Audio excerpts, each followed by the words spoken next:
What's up, everyone? And it's December 1st, new format, new tier list. Now, considering the ban list goes into effect today, most of the data, I guess, if you call it that, and past tournament results are from last format. So this is really completely unknown, and there's a lot of things that are basically going to be kind of unknown right now, like where's tier still at? Is it still tier 0, or is it maybe down just a smidge? Who knows? Now here I got essentially what I believe are the most relevant decks. Basically the decks that I believe that have the best chance in this format, and most of these, if not all of them, have gotten at least a regional top. And this list is basically for like YCS and regional levels. Like locals, it's really hard to tell because you can win with the Shiju tier, but if you say, oh, I won a locals with Karibo deck, I believe it. I almost did as well. So this is more or less geared for like YCS regionals. Basically the decks you're more or less going to be expecting and at least want to know how they function, or at least have some idea on how to counter them. Some of these are pretty known, and some of these are stuff you pretty much expect. And without further ado, let's just get right into it. First, Marine Sus. He hasn't really done much lately, which is really sad. Because I think Marine Sus is pretty cool. I actually want to try to see if I can make maybe it work with like the G Golem stuff, because a lot of people are really putting the G Golem stuff down, but I think it's actually got some potential, but that's something else for another time entirely. I think right now it'd be in the everything else, just because unfortunately this deck is kind of glass canning ish. If you break the board, the deck becomes a lot more fragile, unfortunately. This is a deck that actually hasn't had any topping results I know of in a while, but this is actually one that I want to at least put it out there, more or less because this is a deck that just eats away at a Grave Reliant decks, aka Choose Your Tier. And this is definitely something I wouldn't be surprised if it were to climb back up and maybe become a little bit more relevant. Then again, that probably won't happen, but I definitely at least wanted to mention this one. Someone actually topped with the Teller Knights.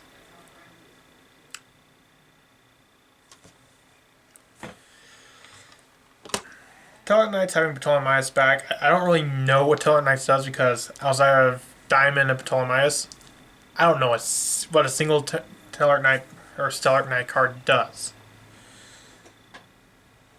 But if they can bring this out pretty effectively and actually detach 7 materials from it pretty effectively, then yeah, that's definitely going to be something that's definitely you're going to want to prepare for. At the very least, you definitely want to be prepared for Ptolemaeus and I think it was Diamond, something Diamond. But as far as it as its own deck, I don't really think it's going to really do much. Got that one top, but I'm just not confident enough in it. Dragonling, easily the most controversial reaction I get from this. A lot of people like to say, yeah, it's tier 1, it's tier 1. No, it's not. For last time. Dragon Link, it can do a lot of cool stuff. Sure. When was the last YCS where Dragon Link topped? Because I haven't heard it. Honestly, I don't really even hear much about topping regionals, but Dragon Link is still definitely a very powerful deck, and you definitely want to at least have an eye out for it. But as far as where it would go on the list, that's being generous.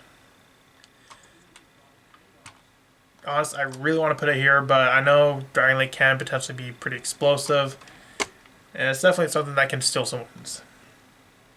Draco Slayer is kind of just hanging in there.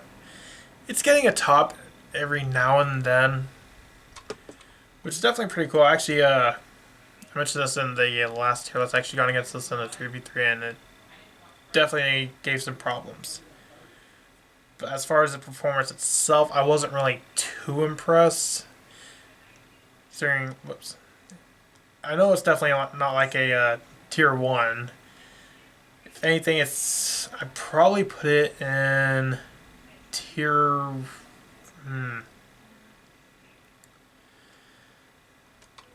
I'd probably put it in tier 1.5 because I believe in Draco Slayer more than Dragon Link. Branded... This thing's falling off the face of the earth. I'm really half tempted to put it in Rogue, but this thing still does get tops. So you definitely still do need to be pretty aware of it. Flunderies. If anything, it just got better. A lot of people are saying, yeah, we're not going to play macro, we're not going to play DeFi. If you're saying that because it hurts the consistency, side note, it doesn't. Yeah, if you put all three in the main deck, then like if you have 3 D-Shifter, 3 Macro, 3 DeFi in the main deck, yeah, that can become kind of clocky. But what I'm doing is I run 3 DeFi, 3 D-Shifter in the main deck, and my macros in the side, because that stuff absolutely murders Yugioh Tierlist. It makes Flunderies the best deck to counter Yugioh Tierlist. So if you play something that's not tier 0, Flunderies is your best shot. Next, someone talked with magical muskets. How? I guess Link into the Range does help the deck quite a bit, but then again, I've actually never even used Link to the Range. But I do know that is a card that does have lots of potential. Magical Muskets is a deck that I felt like always had like potential, and it could be definitely much greater. Just needs more of a push. I'm actually gonna put that in everything else. I just don't believe in it enough yet. For hers, actually got top, but same thing. Unchained, I'd actually put this a little bit higher. I believe in it more so than some of these other decks. More or less just because Unchained is a deck that a lot of people don't really pay much attention to, but there's a lot of cool things it can do. Unfortunately, it's not too great against Yugioh Tierlist, but it is pretty good against a bunch of other decks. Now this is one I'm actually pretty excited for. Bestial Thunder Dragons. I want to play this deck so much. If Bestials weren't so expensive. This is one of the reasons why a lot of people quit Yu-Gi-Oh! And one of the reasons why I kind of hate competitive Yu-Gi-Oh! Because they make things so expensive. And I can't afford that. So as much as I would like to. But Bestial Thunder Dragon actually got a top, and this is definitely something I feel like I just got that gut feeling that it can potentially grow into being something much more. Unfortunately, I can only put it in the Rogue for right now, because as far as how it's going to perform, it's definitely something you're going to want to at least keep an eye out. But this is definitely one I could see potentially moving up. Maybe not, well, definitely not right here, but being like around Draco Slayers, Dragon Link, and Branded, I can definitely see that happening. Lyrilusk, Tri-Brigade, or Bird Up. Resettle Starling coming to 2 definitely helps this deck out a lot. In fact, as a lot of people probably know if you watch Team Samurai, he actually uploaded a video to where there's a combo to where you can actually use the full effect of Ptolemaeus using the Reproducus and the Lyrilusk continuous spell, which I thought was pretty cool. And Tri-Brigade always kind of makes its appearance known from time to time. I don't know how well it's doing going, or how well it's going to do. I feel like it's between tier 2 or rogue. I think rogue because I'm just not confident enough. But it's definitely one like Bestial Dragon Link I could see becoming much better. Sky Strikers. I would probably actually put this in the tier 2, kind of like alongside Dragon Link. This is definitely a deck you do need to keep an eye out because it will get tops. Maybe not a lot, maybe not at every event, but it will be there. Dinos. They got 2 new cards. And you know what I think of this deck? Nothing's changed. I'm sorry. But without Miscellaneousaurus, there's just not much Dinos can do. It's a going second deck, and do you really want to be playing a going second deck against this, and this? Yeah, no. Next is Exosister. It's topping like here and there. It's definitely a deck that you want to at least know how to counter, because it thrives against hero more so because basically whenever effect activates that moves a card out of the graveyard, allows you to you can XYZ summon an XYZ monster on top of your Exorcister monsters, which is definitely good because that's what tier does. So if you're playing a Shiju tier, this is definitely a deck that you do want to at least know how to play against. Heroes. I probably upset a lot of people with that. Look, Heroes is going to exist. It's going to get a top or 2. But that's really it. And I've played against Hero multiple times, even more recently in my the last tournament I competed in at my locals. I actually went against a Hero deck. I'm still not impressed. Like, the boards it makes are just not that great. This is a deck that I'd say more so takes someone good piloting it to really make a difference with it. Hive Twins. Fortunately, it's everything else. Like, it's just not really doing too good right now, especially now that people don't really play it with sprites anymore. I don't think Live Twin sprite is really much of a thing anymore. Maybe some people still try to play it, but definitely as for a pure version, no. Drytron. I just put it in here just to say I feel sorry for you guys. But it had to be done. Mayakashi got a top. Definitely pretty cool because I'm actually got a Mayakashi deck. And it's definitely a deck profile you will probably see on this channel maybe next week. Either next week or the week after. Mayakashi, you know, I think it's got rogue potential. You know, that new trap. It's definitely a really good trap. It's Patoma Maya's more or less. Well, not quite. Essentially, you're probably gonna special summon from like the extra deck, grave, hand deck, something like that. It basically makes any deck unplayable because how many competitive decks are there that don't do that? Yes, yes, yes, yes, yes, and yes. All of them do that. Dolce actually got top playing the Bestial stuff. I think I actually got more than one, which is surprising. You know, it's nice to see Dolce doing something, but I feel like it's still just at rogue level. The Bestials definitely are boosting some decks. I wouldn't say they're boosting them enough, but at least enough to make them relevant. Sword Soul. That's the best I can give Sword Soul.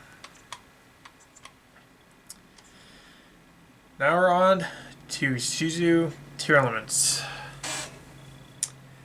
To be honest, I'm not really sure where I should put it.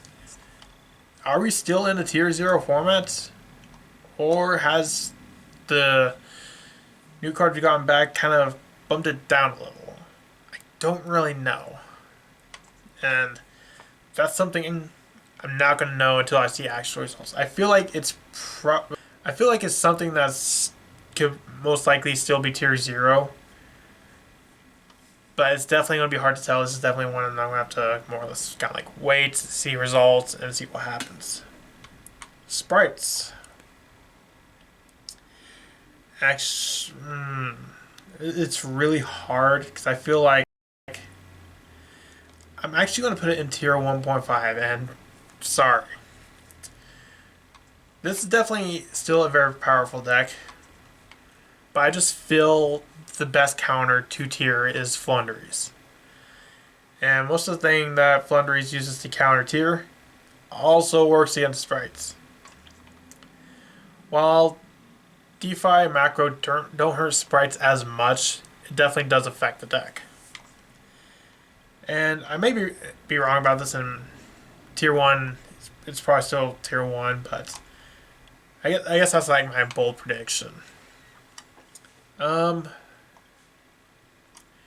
Rika Fairies. They're not really doing a whole lot right now. Labyrinth actually got top, which is actually pretty interesting. Labyrinth is a deck that I've actually been wanting to play a lot more of because it's just a lot of fun, actually. And it definitely plays in a style I kind of actually like. And it actually got top, but I can't really give it anything more than Rogue at best. Next is Castira. This one is really hard to tell. I'm no expert with Castiras. I've definitely gone against people playing Castiras, but as far as like the deck itself. In the future, being tier 1 is most likely what's going to happen just because of how the deck functions. And if I could very well see this happening in upcoming Banlist. Maybe they'll hit tier enough to knock out tier 1, then Castira comes out and makes it tier 0.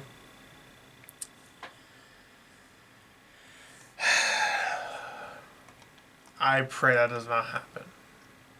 If that does happen, then they got serious problems they need to fix.